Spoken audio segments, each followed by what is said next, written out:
हमारे चैनल को सब्सक्राइब करें और बेल आइकन दबाएं।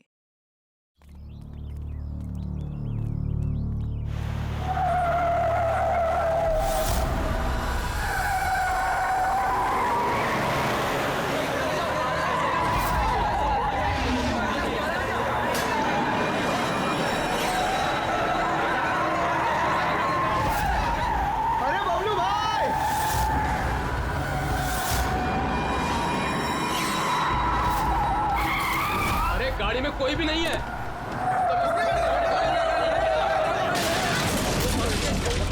पेड़ से जाके ठोकी थी गाड़ी।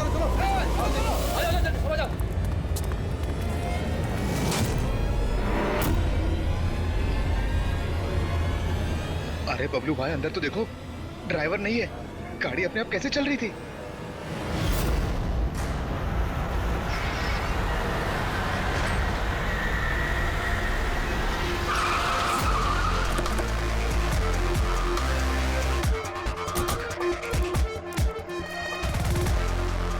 सलाम साहब।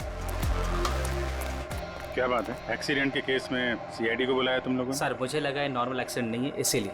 क्यों? ऐसा क्यों लग रहा है? सर आइए खुद ही देख लीजिए, आइए।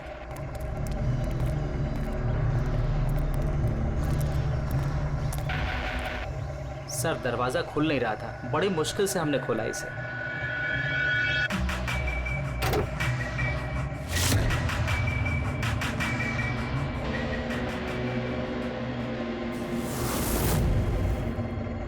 ये पहले किसने देखा? सर इन लोगों ने। मैं देखता हूँ। किसने देखा था पहले? क्या हुआ था? सर ऐसा पहले कभी देखा ही नहीं। गाड़ी में ड्राइवर नहीं था सर। गाड़ी में ड्राइवर नहीं है तो गाड़ी अपने आप चल रही थी। अरे यार साफ साफ बताओ भाई। हाँ सर, गाड़ी में ड्राइवर नहीं दिखाई दिया और गाड़ी जाके सीधे पेड़ से टकरा गई। अरे क्या बात कर रहे हो? गाड़ी के अंदर ड्राइवर है, मना पड़ा है। नहीं सर, सच में गाड़ी में ड्राइवर नहीं था, नहीं तो ये गाड़ी मेरी भी गाड़ी को टकराते हुए बच गई। लाश की हालत से तो लगता है कि गाड़ी काफी स्पीड में थी। सर गाड़ी बहुत स्लो थी, लेकिन इतनी स्लो में कोई मर कैसे सकता है? गाड़ी भी ऑटोमेटिक है, हर चीज ऑटोमेटिक है, सेफ्टी डिवाइस भी ठीक है।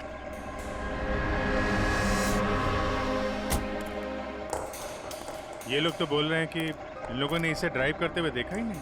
अच्छा, तो हो सकता है ये ड्राइवर पहले से घायल हो, जिसकी वजह से ये ड्राइविंग सीट से फिसल के स्टीयरिंग के नीचे जो जगह वहां पे सरक गया और उसके बाद ही एक्सीडेंट हुआ हो। शायद इसीलिए नहीं दिखा होगा। कुछ पता चला कौन है? कुछ आईडी वगैरह? अरे हाँ, इसका नाम अमन है और उसका ये मोबाइल है पूरी तरह से टूट गया। और एक बात अभिजीत, ये गाड़ी ऑटोमेटिक है, ये देखो इंजन अभी भी ऑन है, ऑफ नहीं हो रहा है। हो सकता है जब ये एक्सीडेंट हुआ हो उसकी वजह से जो इम्पैक्ट हुआ उससे ये कार का कंप्यूटर क्रैश हुआ। यार ये लोग तो बोल रहे हैं कार बहुत स्लो थी जब टकराई। ऐसा इम्पैक्ट?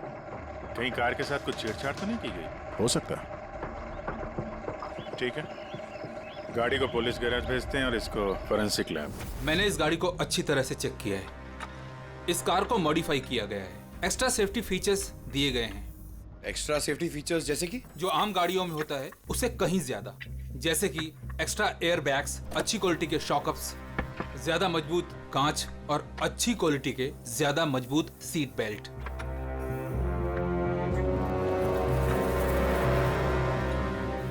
ये देखो, निकोटीन पैच। Nicotine patch? ये तो सिगरेट छोड़ने के काम में आता है ना? हम गाड़ी के सिस्टम को कंप्यूटर से लिंक कर सकते हैं? जी हाँ मैडम, एक मिनट।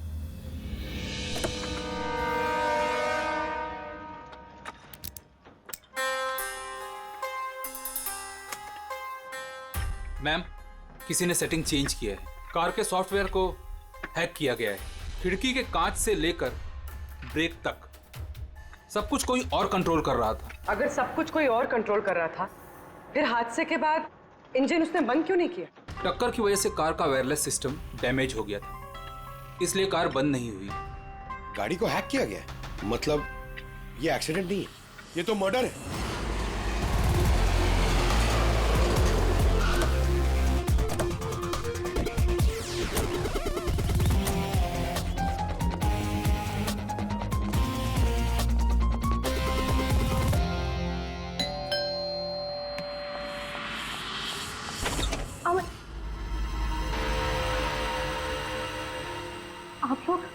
सीआईडी।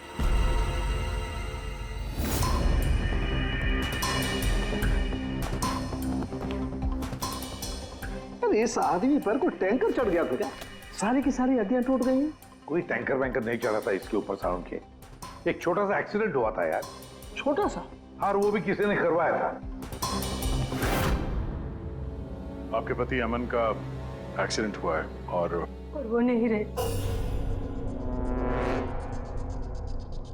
आपको कैसे पता?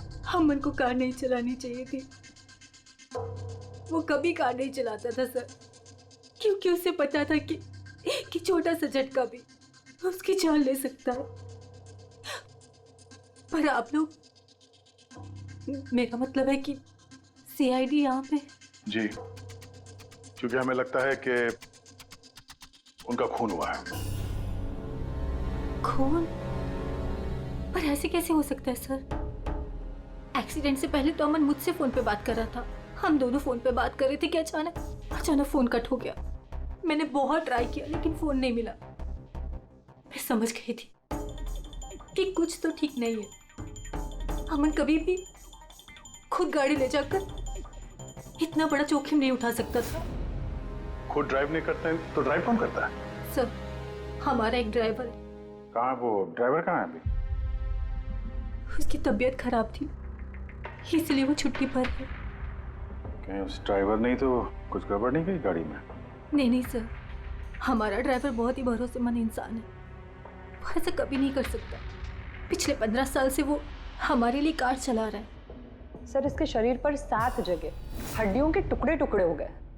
43 जगह हेयरलाइन फ्रैक्चर्स हैं और 21 जगह माइन्यूट फ्रैक्चर्स हैं। और हैरानी की बात तो ये है कि इसके पहले भी इसके शरीर पर बहुत सारे फ्रैक्चर्स हो चुके थे जो अब हील हो गए। बस इन हड्डियों के टूटने की वजह से इसके शरीर के नाजुक अंग जैसे हार्ट, फेफड़े, ये सब डैमेज हो गए और मौत भी शायद इसी वजह से हुई है। साळुंखे, ये जो निशान है स्क्वेरिश, ये कैसे निशान है? बस ये निकोटिन पैचेस के निशान है। इसके शरीर पे बहुत ज्यादा है। इसे सिगरेट पीने की लत थी और वो इसे छोड़ना चाह रहा था। Nicotine patches? अच्छा। और फिर यार अभी तारिका ने बताया कि इसके शरीर पर पुराने फ्रैक्चर्स के निशान भी हैं, बहुत सारे। ये पुराने फ्रैक्चर्स का क्या मतलब हो सकता है? अमन को ड्राइविंग तो आती थी ना? हाँ सर। तो फिर जोखिम किस बात का? अमन मेरे या आपकी तरह नहीं था सर। छोटे से छोटा झटका भी उसकी जान ले सकता था। ड्राइविंग की वजह से उसकी जान को खतरा था।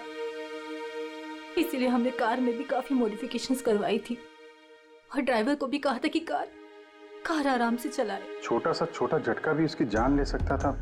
क्या मतलब? क्या कुछ था उसको? कोई प्रॉब्लम थी? सर, अमन का शरीर कमजोर था, नाजुक था। यार तू क्या कर रहा है साउंड के? अरे ये बस ये ऑस्टियोजेनेसिस इम्परफेक्ट है। ऑस्टियोजेनेसिस इम्परफेक्ट मतलब ब्रिटल बोन डिजीज? एग्जैक्टली, भंगुर अस्थि रोग। मतलब इसकी हड्डियां भंगुर हैं। और इसीलिए बॉस, इसकी हड्डियों को अगर जरा सा भी झटका लगे तो चकनाचूर हो सकती हैं। 25 से ज्यादा बार उसके फ्रैक्चर्स हो चुके थे। हमेशा खतरा रहता था उस पे। मुझसे जितना हो सके मैं उसकी सुरक्षा का ख्याल रखती थी ताकि उसे कोई झटका न लगे। घर में, कार में हमेशा उसकी सुरक्षा का ध्यान रखती थी। यहाँ तक कि जब अमन को पता चला कि सिगरेट पीने से हड्डियाँ कमजोर होती है तो अमन ने पूरी कोशिश की सिगरेट छोड़ने की। तभी इतने मामूली एक्सीडेंट से भी ये हाल हो गया था शरीर का। लेकिन वो अचानक गाड़ी लेके कहाँ गया था? सर, मुझे नहीं पता, लेकिन जब वो अकेला गाड़ी लेकर चला गया तो मुझे उसकी बहुत चिंता हुई और मैंने अमन को फोन किया। हेलो अमन। या बेबी बोलो। अच्छा, तो तुम खुद ड्राइव कर रहे हो। तुम्हें पता है ना तुम्हारा ड्राइव करना कितना ज्यादा खतरनाक है, लेकिन तुम मेरी बात सुनते तक नहीं। वैसे ऐसा कौन सा जरूरी काम था जिसके लिए तुम खुद गाड़ी लेकर निकल गए? ड्राइवर तक का वेट नहीं किया गया तुमसे। जरूरी था स्वीटहार्ट, लेकिन तुम परेशान मत हो, मैं गाड़ी आराम से ही चला रहा हूँ। अमन, मुझे ऐसा क्यों लग रहा है कि तुम मुझसे कुछ छुपा रहे हो? देखो सुप्रीति, मैं मानता हूँ कि मैं सारी बातें तुमसे शेयर नहीं कर पा रहा, लेकिन इसका मतलब ये नहीं कि तुम उल झुल बातें सोचने लग जाओ। है कुछ प्रॉब्लम्स, मैं उन्हें सॉल्व कर लूँ, फिर तुम्हें सब कुछ बता दूंगा। प्रॉब्लम्स? तुम अभी क्यों नहीं बता सकते मुझे? क्योंकि ये सब खतरनाक है, वो लोग बहुत खतरनाक हैं, मैं तुम्हें नहीं बता सकता। खतरनाक लोग? Oh no. Aman, Aman, hello. कौन सा प्रॉब्लम? और ये किन खतरनाक लोगों की बात कर रहे थे वो? कुछ पता है आपको? सर, मैं कुछ नहीं जानती। अमन की किसी से कोई दुश्मनी, कोई बिजनेस राइवलरी वगैरह? इस बारे में मुझे कुछ भी पता नहीं, लेकिन हाँ, मयंक और नेहा आपकी शायद कुछ मदद कर सकते हैं। मयंक और नेहा? ये कौन है ये लोग? मयंक पेशे से एक वकील है और अमन का दोस्त भी, और नेहा अमन की सेक्रेटरी थी। अच्छा, ये मयंक का ऑफिस कहाँ है? अमन सर का खून? आप? मैं नेहा, अमन सर की सेक्रेटरी। लेकिन अमन की मौत तो एक्सीडेंट में हुई है ना? जी हाँ, मौत तो एक्सीडेंट में हुई है, लेकिन एक्सीडेंट अपने आप नहीं हुआ है। करिए बताइए कि आप दोनों मिस्टर अमन को कब से जानते हो? मतलब कब से काम कर रहे हो उनके साथ? सालों से। हम लोग साथ में काम ही नहीं करते थे, बल्कि बहुत अच्छे दोस्त भी थे। अमन की बीमारी की वजह से ज़्यादातर बिजनेस वगैरह मैं ही हैंडल करता था। और नेहा जी आप? सिर्फ मैं और मयंक सर ही तो थे, अमन सर का पूरा बिजनेस संभालते थे। वैसे बिजनेस क्या है उनका? इन्वेस्टमेंट का बिजनेस है। हम लोग अलग अलग कंपनीज में पैसे लगाते थे, और जब वो कंपनीज में मुनाफा होने लगे तो अपना परसेंटेज वापस ले लेते थे। ऐसी 50 कंपनीज है जहाँ पर पैसे लगाए थे अमन ने। किस तरह का कंपनीज में इन्वेस्ट करते थे ये? वैसे तो कई सारी कंपनीज में पैसे लगाए थे, लेकिन उनकी सबसे ज़्यादा दिलचस्पी 20-30 फार्मास्यूटिकल्स कंपनीज में थी।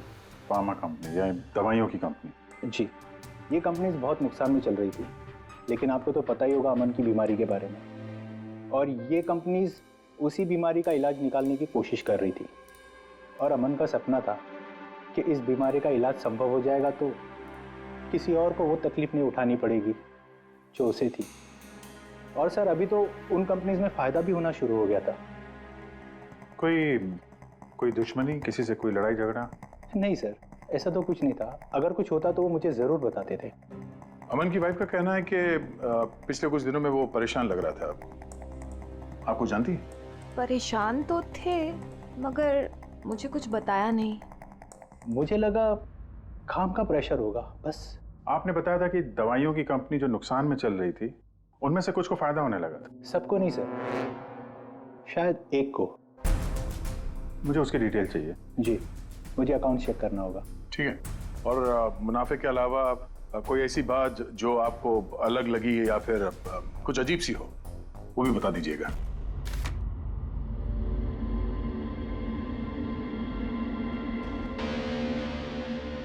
ये जादव है सर, अमन का ड्राइवर। काफी परेशान लग रहा है वो। देखते हैं।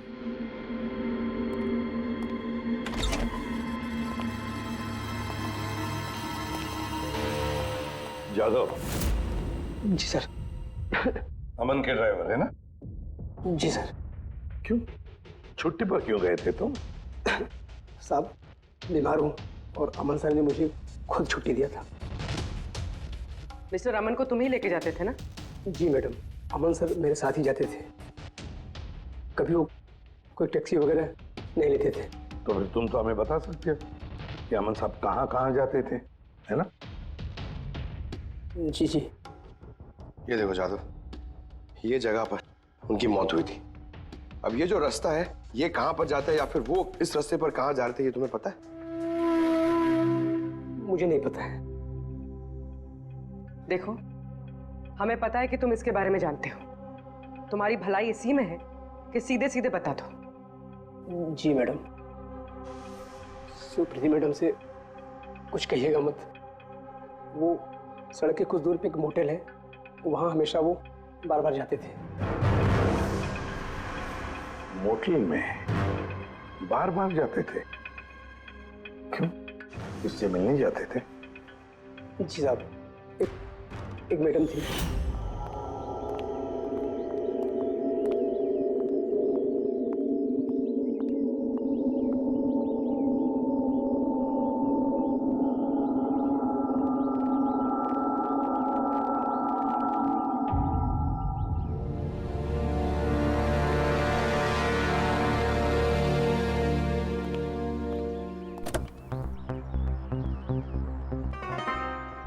सुन जादव, ये जो कुछ भी तुमने देखा इस बारे में किसी से कुछ मत कहना, सुप्रीति भाभी से भी नहीं, समझे? ओके? जी सर। मैडम थी, मतलब अमन का उस औरत के साथ चक्कर चल रहा था। जी छोटी मुंह बड़ी बात, साहब छुप छुप के उस मैडम से अगर मिलते थे तो इसका मतलब तो यही निकलता है। अमन उस औरत से मिलने जा रहा था जब ये हादसा हुआ। तो हो सकता है वो औरत अब भी वहीं पर हो, उसी मोटल में। चलकर मिलना पड़ेगा इस औरत से।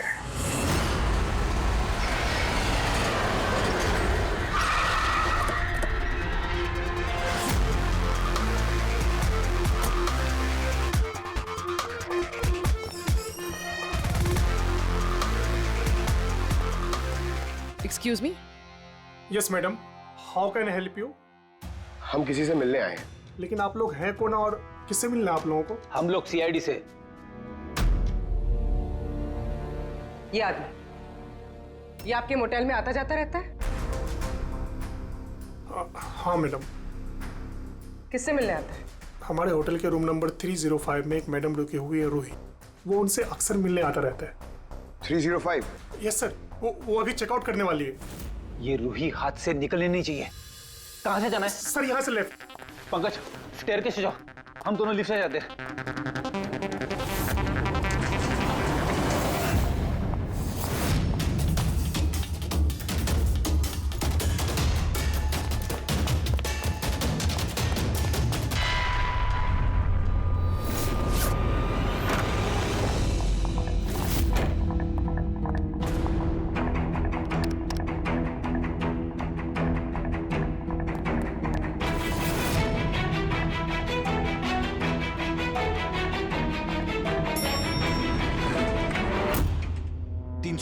सर उधर।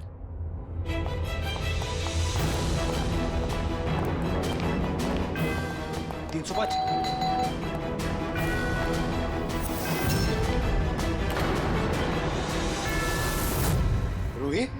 नो। ए, रुको! पूर्वी! रूही, मुझे मत मारो, प्लीज। रुको। रूही, रूही, ए रूही, रूही, रूही, रुको, रूही।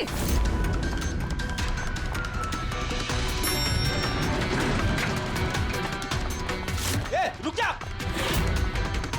रूही, रुको। ए, रुक जा। रूही, मार दो मुझे, लेकिन तुम लोग भी बच नहीं पाओगे। तुम लोगों का सच सबके सामने आ ही जाएगा। सच? कौन सा सच? मैं सब जान चुकी हूँ तुम लोगों के बारे में, सब जान चुकी हूँ। क्या बोल रही हो तुम? तुम्हें ऐसा क्यों लगता है कि हम तुम्हें मारेंगे? आओ। कौन सा सच? रूही, हम सीआईडी से। सीआईडी? चलो मान लिया रूही कि तुमने कुछ नहीं किया, लेकिन अगर तुमने कुछ नहीं किया तो वहां से भागी क्यों? मुझे लगा कि ये लोग मुझे मारने आए हैं। इसका मतलब कोई है जो तुम्हें मारना चाहता है? जी, वही लोग जिन्हें हम एक्सपोज करने वाले थे। उनके खिलाफ हमारे पास सारे सबूत थे। कौन लोग और कैसे सबूत? हाँ, बताओ।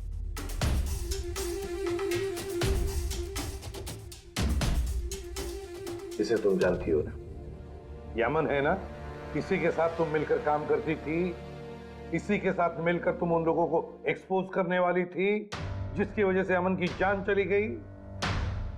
देखो भी, अब शायद तुम्हारा नंबर है, वो लोग तुम्हें मारेंगे। सर मैं मरना नहीं चाहती, सर। तो फिर बताओ जल्दी, कौन लोग हैं वो? उनका राज छुपाने से वो तुम्हें छोड़ेंगे नहीं। सर,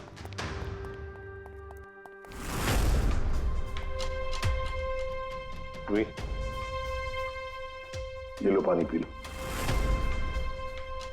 पियो। और मैंने जो कहा ठंडे दिमाग से सोचो, अपने बारे में सोचना जरूर। मैं आता हूं।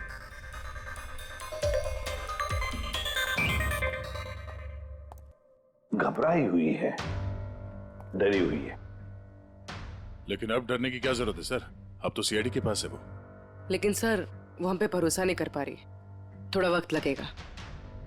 से जो अमन का वकील है मयांक, उससे क्या पता चला? सर अमन ने बहुत सारी दवाई की कंपनियों में पैसा लगाया था, लेकिन वो सब की सब घाटे में चल रही थी। एक कंपनी है जिसने अभी अभी फाइनली फायदा करना शुरू किया था, CRM फार्मास्यूटिकल। और सर ताजुब की बात यह है कि अमन ने पिछले हफ्ते ही इस कंपनी के साथ जितने भी डीलिंग्स है वो सब तोड़ दिए, और मयंक भी इस बात से काफी हैरान था। वही तो समझ में नहीं आ रहा है कि इस अमन ने जब ये कंपनी लॉस में जा रही थी तब उसके साथ तो डील नहीं तोड़ा, और जब ये कंपनी प्रॉफिट कर रही है तब डील तोड़ने जा रहा है। और सर वो मयंक से कभी कोई बात छुपाता नहीं था, उसने ये बात मयंक को बताई भी नहीं। हाँ सर, मयंक ने उसका भरोसा तोड़ दिया होगा सर। आओ जरा। रोही, CRM फार्मास्यूटिकल्स के साथ जो अमन की डील थी वो तुम्हारी वजह से कैंसिल हो गई है ना? वरना उसके पास ऐसी कोई वजह तो थी नहीं। अब सच सच बता दो कि डील तुमने क्यों तोड़वाई? क्योंकि उसने मेरे भाई का खून किया। भाई का खून? सर, मैं जिस शहर से आई हूँ उस शहर में बहुत पोल्यूशन है। मेरे भाई को पोल्यूशन से बहुत एलर्जी थी, उसे सांस लेने में बहुत तकलीफ होती थी। वो तो सिर्फ दवाइयों पर ही जिंदा था। एक मिनट, और वो दवाइयाँ थी CRM फार्मास्यूटिकल कंपनी की, हैं? जी सर, और सबकी सब नकली थी। मेरे भाई के ऊपर कोई असर ही नहीं कर रही थी, और ये बात हमें बहुत लेट पता चली, और मेरे भाई की जान चली गई।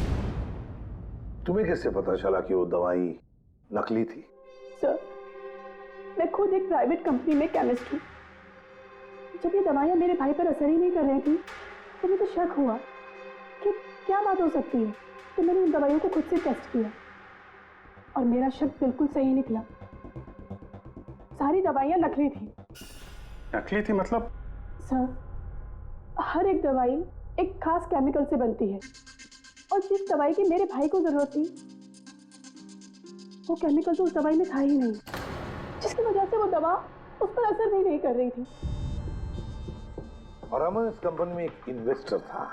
जी सर, इसलिए मैं उससे मिलने भी गई थी, लेकिन वहां जाके पता चला कि इसमें तो उसका हाथ है ही नहीं, और उसने मुझसे प्रॉमिस किया कि वो मेरी इसमें मदद करेगा। अरे सर, आप यहाँ कैसे? कोई काम था क्या? हाँ, ये मेरी असिस्टेंट रूही है। हेलो। इससे देखना था कि दवाइयाँ कैसे बनती हैं। देख सकते हैं? कैसी बात कर रहे हैं सर? आपको कैसे मना कर सकते हैं? आइए मैं दिखा देता हूँ आपको। एक काम कीजिए, आप मेरे साथ बॉस के यहाँ चलिए, रूही अपने आप देख लेगी। रूही तुम जाओ। मैम आइए। एक मिनट सर, ज्यादा आगे मत जाना, आप यहीं तक देखना। आइए सर, मैं लेकर चलता हूँ। आप आइए। आइए सर।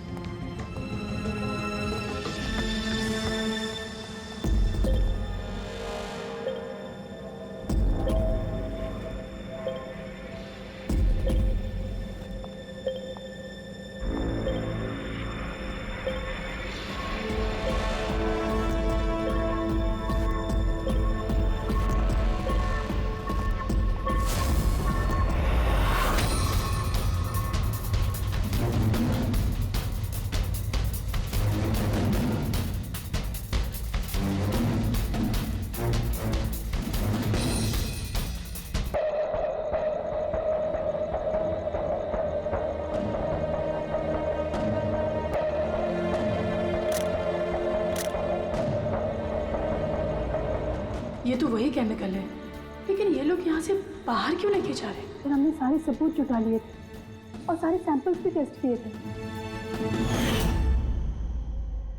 एक बात तो पक्की है कि सामन की मौत और CRM फार्मास्यूटिकल्स का कोई ना कोई संबंध जरूर है। कुछ ना कुछ तो गड़बड़ जरूर है। बॉस, इतनी सुरक्षित कार होने के बावजूद इसकी हड्डियां कैसे टूटी ये पता चल गया। अच्छा सर, अमन के खून में से हमें एक ऐसा केमिकल मिला है जिससे एपिलेप्टिक फिट्स आते हैं, मिर्गी का दौरा। माय गॉड, यार अमन को तो ब्रिटल बोन डिजीज था। मिर्गी का दौरा आ जाके वो गिर जाता, उसकी हड्डियां टूट जाती। इसी की वजह से इसकी मौत हुई है। ओह, तो मतलब जिसने भी ये किया वो जानता था अमन के ब्रिटल बोन्स डिजीज के बारे में। उसे बड़े चालाकी से उसका नाजायज फायदा उठाया। पहले उसने अमन की गाड़ी का कंप्यूटर हैक किया और फिर एक्सीडेंट से पहले उसे उस केमिकल का इंजेक्शन दिया जिसकी वजह से उसे मिर्गी का झटका आ जाए। उसे मालूम था अमन किसी भी हालत में बच ही नहीं सकता। अगर मिर्गी का झटका आ जाता तो वो गिर जाता, जिसकी वजह से उसकी हड्डियां टूट जाती और वो मर जाता। अगर उसमें से भी बचता तो कार के एक्सीडेंट में से तो बच ही नहीं सकता था वो।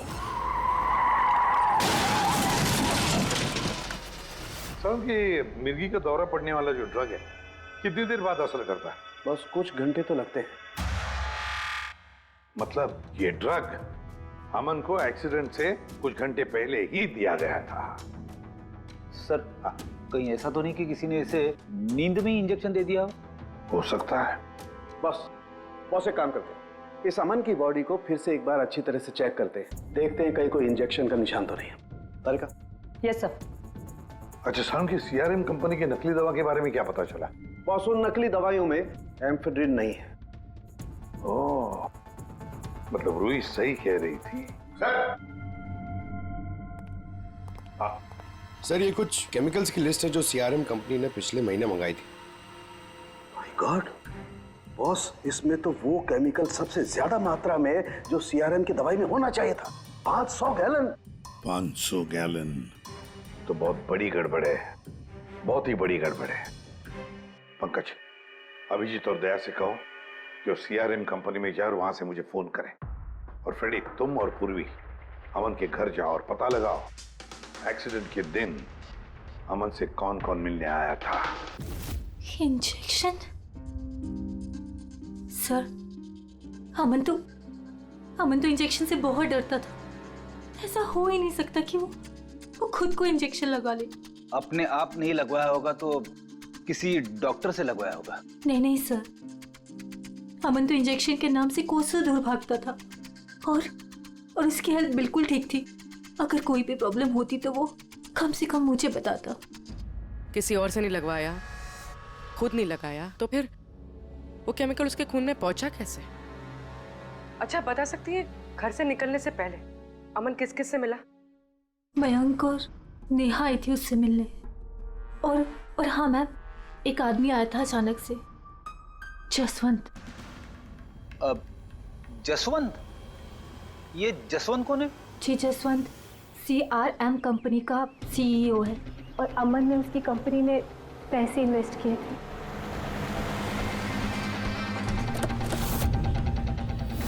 मिस्टर जसवंत, आप अमन के घर गए थे उससे मिलने के लिए उसके एक्सीडेंट के कुछ घंटे पहले?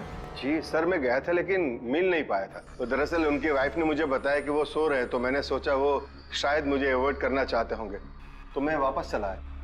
पापा, अमन ने हमारे साथ बिजनेस डील कैंसिल की, फिर भी आप उससे मिलने गए थे?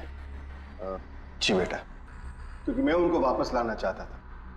सर वो हमारी नई यूनिट के लिए बहुत जरूरी था। तो जसवंत जी, जब आप अमन से मिलने उसके घर गए तो वाइफ सुप्रीति के अलावा वहां कोई और भी था? मैं जब गया तब तो वहां कोई नहीं था, लेकिन हाँ जब मैं वहां से निकला तो उनके लॉयर मिस्टर मयंक और सेक्रेटरी नेहा, वो दोनों जरूर उनके घर आए थे। अच्छा ठीक है, thank you very much. Boss ये देखो, ये निकोटिन पैच का हिस्सा और यहाँ पर देखो ये इंजेक्शन का निशान। खूनी ने यहीं से वो मिर्गी के दौरे वाला इंजेक्शन इसे दिया है। इसका ये हिस्सा सुन्न करके, हाँ, और वो इस पैच के जरिए। इसे इमला पैच कहते हैं। इमला पैच? ये बच्चों को इंजेक्शन लगाने से पहले लगाते हैं ताकि वो पर्टिकुलर एरिया सुन पड़ जाए और उन्हें दर्द ना हो। अब बस ये इमला पैच और ये निकोटिन वाला पैच, ये देखो बस, ये दोनों पैच एक जैसे दिखते हैं, बिल्कुल एक जैसे। हाँ, खूनी ने इस निकोटिन वाले पैच की जगह ये एमला पैच इसके हाथ पर लगाया, इसके हाथ का ये हिस्सा सुन्न कर दिया और बाद में मिर्गी के दौरे वाला इंजेक्शन यहाँ से लगा दिया, शायद तब जब वो सो रहा था। हाँ सर, ये कर कौन सकता? जसवंत तो एक हफ्ते से अमन को मिला भी नहीं। तो फिर सर वो मयंक या फिर नेहा, वो तो नहीं। पंकज, ये खेल कौन खेल रहा है तो हम पता लगा ही लेंगे। अब हम भी एक खेल खेलेंगे, एक ऐसा खेल जिसमें जीत सिर्फ हमारी ही होगी, हमारी जीत।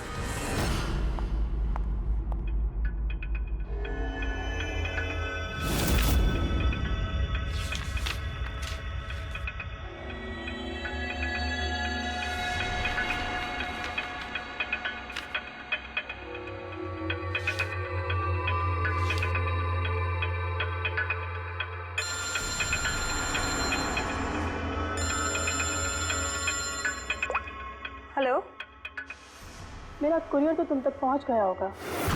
कौन है तुम? और ये सब मुझे क्यों भेजा है? तुम लोगों ने अमन को तो मार डाला, लेकिन तुम लोग मुझ तक नहीं पहुंच सकते। अगर तुम लोग चाहते हो कि मैं अपना मुंह बंद रखूं, तो मुझे 5 करोड़ रुपए देने होंगे। ये क्या बकवास कर रही हो? मुझे इन सब के बारे में कुछ नहीं पता। वो तो जब ये सबूत पुलिस तक पहुंच जाएंगे तो तुम्हें खुद ब खुद पता चल जाएगा कि मैं क्या कह रही हूँ और क्या बोल रही हूँ। देखो देखो देखो, मैं कुछ इंतजाम करता हूँ, मुझे थोड़ा सा टाइम दे दो। ठीक है, तुम्हें 2 दिन का वक्त मिलता है, मैं फिर कॉल करूँगी।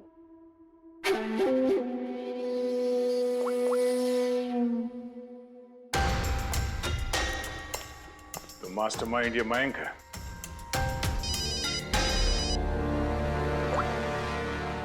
हेलो अभिजीत सर, मैं मयंक बोल रहा हूँ।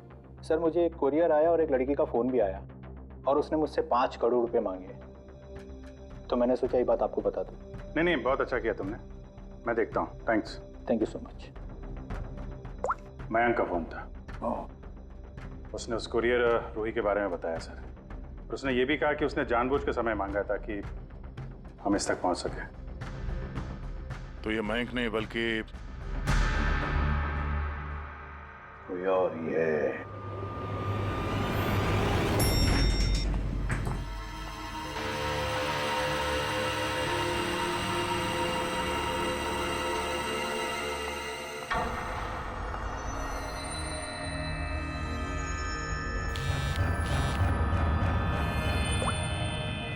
हाँ सर। पूरी इसने यहाँ पर नजर रखी है ना तुमने? हाँ सर, वो अभी यहाँ से निकली है। कड़ी नजर रखना पूर्वी, बिल्कुल कड़ी नजर। अपनी नजरों से ओझल मत होने देना उसे। ये नेहा ही हमें उस खूनी तक पहुंचाएगी। सर।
सर।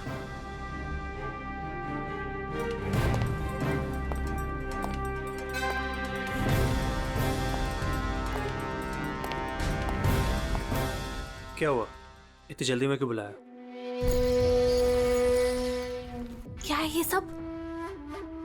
ये सब क्या है? तुमने तो कहा था कि किसी को कुछ पता नहीं चलेगा, फिर हमारे बारे में ये लड़की सब कुछ कैसे जानती है? डोंट वरी बेबी, मैं सब संभाल लूंगा। मैं हूं ना, जैसे उस अमन को ठिकाना लगाया वैसे इस लड़की को भी ठिकाना लगा दूंगा। तुम टेंशन मत लो, ओके?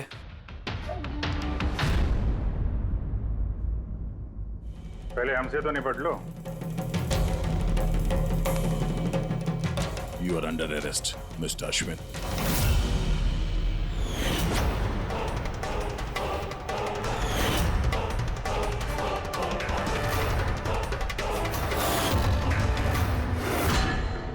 अश्विन के पास तो वजह थी।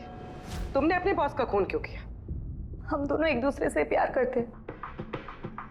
जब मुझे पता चला कि अमन सर सीआरएम फार्मास्यूटिकल की जांच कर रहे हैं तो ये बात मैंने अश्विन को बता दी ताकि वो लोग अपनी गलतफहमियां दूर कर सके।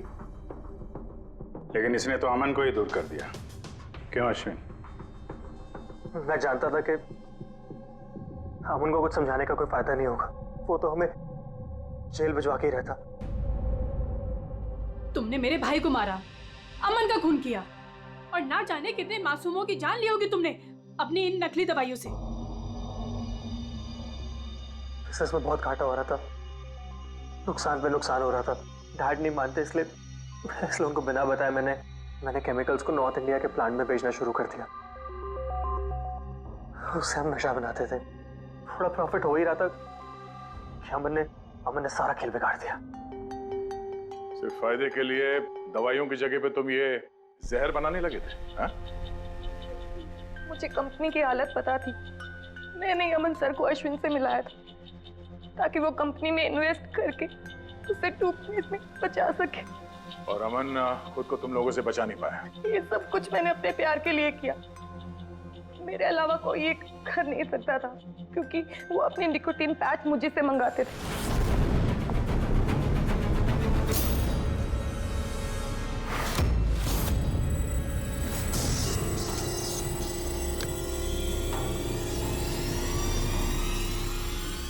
उसके अगले दिन जब हम अमन के घर पर गए। अरे आप लोग आ भी गए, पर अमन तो सो रहे हैं। अगर कुछ इम्पोर्टेंट काम है तो मैं जगा देती हूँ। नहीं, कोई बात नहीं, हम इंतजार करेंगे। ओके, मैं अभी आती हूँ।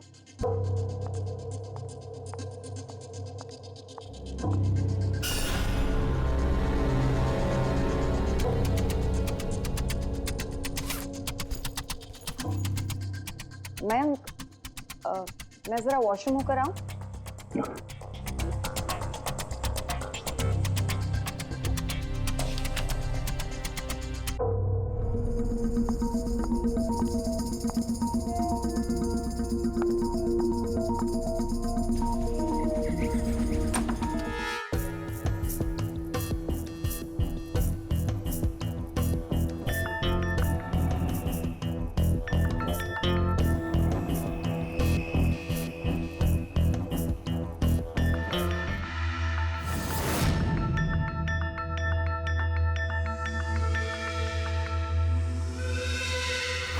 और वो दौरा उसकी कमजोर हड्डियों के लिए जानलेवा बन गया।